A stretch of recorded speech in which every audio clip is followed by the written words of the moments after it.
નમસ્કાર મિત્રો, જંગલી જડીબુટ્ટીઓના પરિચયમાં તમારું સ્વાગત છે.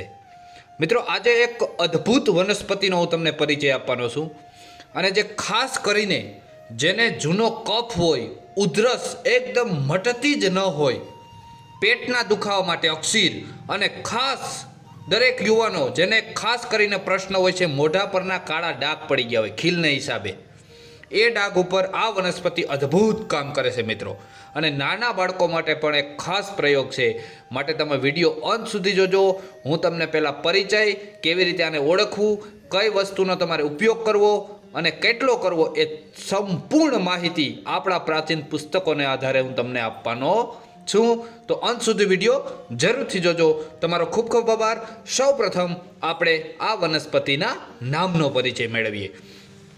તો મિત્રો, ગુજરાતીમાં આ વનસ્પતિને ઇંગોરિયાના નામથી ઓળખવામાં છે. ઇંગોરિયા, જ્યારે સંસ્કૃત નામ છે ઇંગુદી અને હિન્દીમાં આને હિંગોટ અથવા ગૌદીના નામથી ઓળખવામાં આવે છે.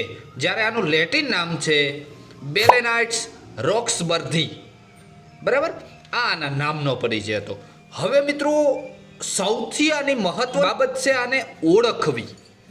હવે ઓળખવી એટલા માટે કે આની કઈ વસ્તુનો ઉપયોગ કેવી રીતે કરવો, એ તમારે ઉપયોગ કરવા માટે પહેલાં આની ઓળખાણ જરૂરી છે.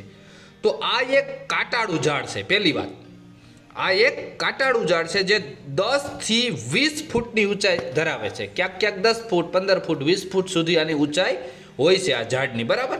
બીજી ઓળખાણ, એના જે કાંટા હોય ને મિત્રો, કાંટા, બરાબર, એ કાંટામાં જ પાન ફૂટેલા હોય છે. બરાબર, એ હું વિડીયોમાં તમને બતાવીશ. કાંટામાં પાન ફૂટેલા હોય છે અને તે કાંટો હોય ને ધીરે ધીરે ડાળીમાં પરિવર્તન પામે છે. એ કાંટામાં ધીરે ધીરે ડાળી બની જાય. બરાબર, આ એની એક મહત્વની ઓળખ છે. પાન હોય ને એકદમ નાના નાના હોય છે. બરાબર. હવે ખાસ ઓળખ જો મહત્વની હોય ને તો એના ફળ છે મિત્રો.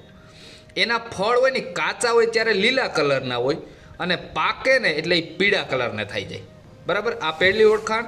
બીજું, ફળને તમે પાકેલા ફળને આમ ફોલો ને અંદરથી પીળા ઉપરની છાલ, તો એમાંથી આછા લાલ કલરનો ગોર નીકળે છે. ચીકણો પદાર્થ, ગોર જવું, આપણે ગોળ ખાવાનો ન હોય એવો જ આછો આછો, જો હું તમને વિડીયોમાં પણ બતાવું, એવું નીકળે છે.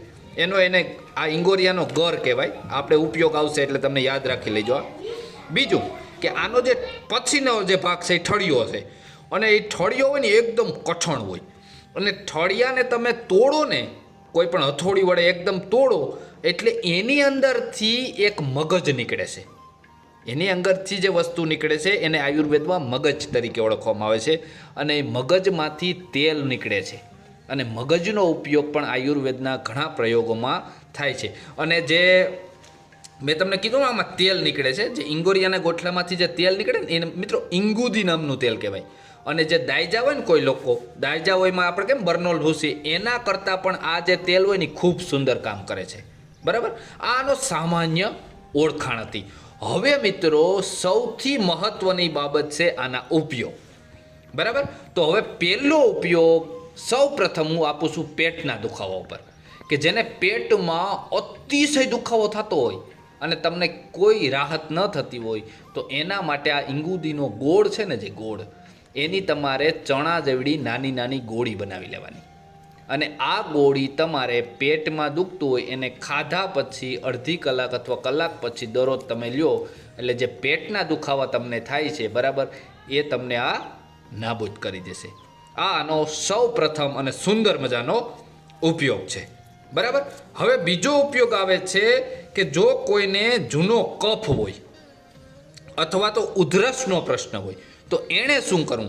આર્યભિષક ગ્રંથમાં મિત્રો આનો સરસ મજાનો ઉપયોગ આપેલો છે કે ઇંગોરિયાના મગજ અંદરથી, મેં હમણાં વાત કરી હતી ને તમને, ઠળિયો ભાંગો ને અંદરથી જે નીકળે છે મીંજ, એને મગજ કહેવાય. એ મગજ તમારે કાઢી એને જરીક આમ દસ્તાવાળું ઓલું કરશો ને એટલે ભૂકો થઈ જાય.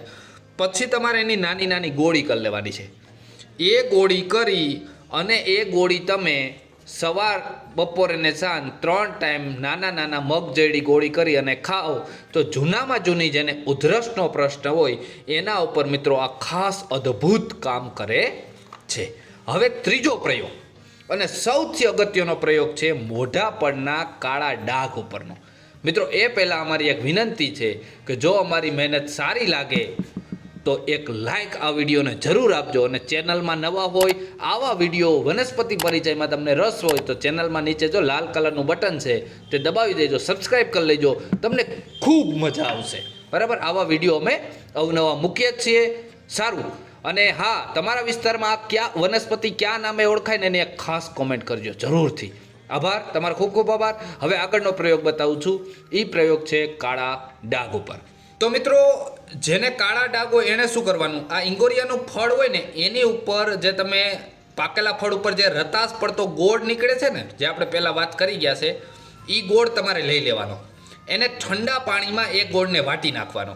પછી જે લેપ જેવું થઈ જાય ને, બરાબર, એ લેપ તમારે આ કાળા ડાઘ ઉપર 21 દિવસ ચોપડવાથી, બરાબર, આપણા પ્રાચીન પુસ્તક અને રાજ માર્તંડ નામના જે આપણા ઋષિમુનિ છે એના દ્વારા આ પ્રયોગ આપેલો છે કે 21 દિવસ સુધી ચોપડવાથી કાળા ડાઘ ઉપર મિત્રો અદ્ભુત કામ થાય છે, અદ્ભુત રાહત મળે છે. બરાબર, એટલે આ પણ એક સુંદર મજાનો એનો પ્રયોગ છે. હવે એથી આગળ વાત કરું તો મિત્રો, નાના બાળકને તમારે એન્ટીબેક્ટેરિયલ, એને કોઈ પણ પ્રકારના બેક્ટેરિયા શરીરમાં ન આવવા દેવા હોય અને તમારે કેમિકલવાળા સાબુથી એને નવડાવવો ન હોય નાના બાળકને, તો આ ઇંગોરિયાના જે ગર હોય ને એનું ફળ, એ ગરથી તમે નવરાવો એટલે એને અદ્ભુત એન્ટીબેક્ટેરિયલ તત્વો એને મળી જશે. કેમ કે જૂના સમયમાં જ્યારે સાબુ નહોતા ને મિત્રો, ત્યારે આ ઇંગોરિયાની ગોઠલી હોય ને, ગોઠલી એને તમે કપડા ઉપર ઘસશો એટલે એમાંથી ફીણ વરસે. બરાબર, આવી આ ફીણ વરસે એટલે એના ઉપર પહેલાંના લોકો જે નાવામાં, કપડાં ધોવામાં ઇંગોરિયાના ફળનો ઉપયોગ કરતા, અને એમાં ફીણ વરે છે એટલા માટે એનો ઉપયોગ કરતા. તમે આમાં નાહી પણ શકો, માથામાં નવડાવી શકો, બાળકને શરીરે પણ લગાડી શકો, ફીણ વરસે અને એકદમ એનું શરીર છે ને એકદમ એન્ટીબેક્ટેરિયલ થઈ જશે. આ પણ મિત્રો એક અદ્ભુત એનો ફાયદો છે. એથી આગળ હજી એક ઉપયોગ કહું, કોલેરા થયા હોય ને, કોલેરા કોઈને, તો ઇંગોરિયાની છાલ હોય ને, છાલ, એ છાલ તમારે લઈ આવવાની, એનું ચૂર્ણ કરી નાખવાનું, દહીં નાખી, દહીંમાં, બરાબર, એક ચપટી જેટલી એની છાલ દહીંમાં નાખી અને એને જો ખવડાવવામાં આવે ને, તો જે કોલેરા જે દર્દીના થયા હોય ને, એ કોલેરા ઉપર પણ મિત્રો આ અદ્ભુત કામ કરે છે. બરાબર, આ પણ એક ખાસ કામ છે. અને આ ગોર હોય ને, એ માથાના વાળ ધોવામાં હર્બલ શેમ્પુ જેવું મિત્રો કામ કરશે. આપણે જે કુદરતી શેમ્પુ કહીએ ને કે ભાઈ કુદરતી શેમ્પુ ક્યું નાહવા માટે, તો એના માટે મિત્રો આ વનસ્પતિ બેસ્ટ કામ કરે છે. આ હતા આપણા પ્રાચીન પુસ્તકોને આધારે ઇંગોરિયા નામની વનસ્પતિના સંપૂર્ણ ઉપયોગ. તો મિત્રો, જો અમારી મહેનત સારી હોય, તમને એમ થયું કે આ ઉપયોગી વિડીયો છે, તો આ વિડીયોને જરૂર શેર કરજો, જેથી આપણા આયુર્વેદનો ક્યાંક ને ક્યાંક લાભ થાય છે. એટલા માટે ખાસ શેર કરજો. જય જવાન, જય કિસાન, જય આયુર્વેદ મિત્રો.